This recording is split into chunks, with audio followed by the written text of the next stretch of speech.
So today we're going to be talking about the push-up test and the forearm plank test. These tests help assess muscular endurance, which is the muscle's ability to do repeated muscle actions over a period of time until they are fatigued. These tests are necessary because they help with daily living activities and they help your body maintain functional movement as you age, and they help you not fatigue as easy or have any injury whenever you're participating in leisure activities. So these tests are going to be measuring the control and endurance of the forearm and upper arm muscles as well as the back and core muscles.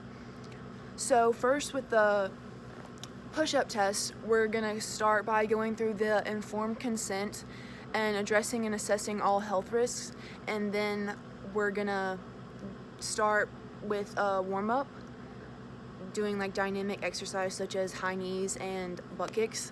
Then we'll stretch out the back, the arms, the chest, the calves, and then we'll lay out a mat and set our metronome to 88 beats per minute, so you'll have like 22 reps per minute.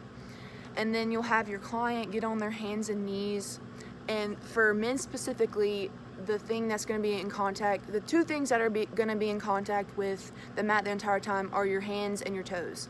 So your hands should be shoulder width apart, and your back should be straight and in line the entire time, except for, well, it's not going to be like straight the entire time. It'll kind of be like at an angle because you'll have your arms up, and when they go down, your elbows and should be at a 90-degree angle. And so the test is going to start when they go down, and the scoring will be however many reps that they do. But the difference with women is they have an alternative version, so their knees are going to be at a 90-degree angle the entire time with their ankles crossed. So what's going to be in contact on the mat with them are their hands and their knees. That's the only difference between the two.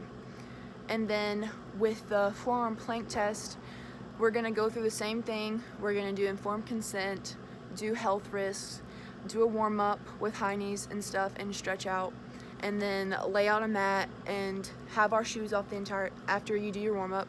And then they'll get on their hands and knees, and their hands, forearms, whatnot should be shoulder width apart, and the only thing that should be in contact with the mat during this test are their toes, which will be supporting the lower half of their body, and their upper half of their body will be supported by their forearms and your elbows.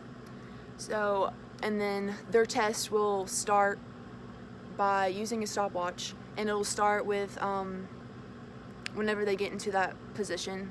And with both of these tests, the only time that they should end is whenever they get out of the correct form and they can't go back into it and hold that correct position the entire time, and or their muscles fatigue. But with push-up tests, your face should be facing forward the entire time, and with the plank test, you should be facing down, never up, never forwards.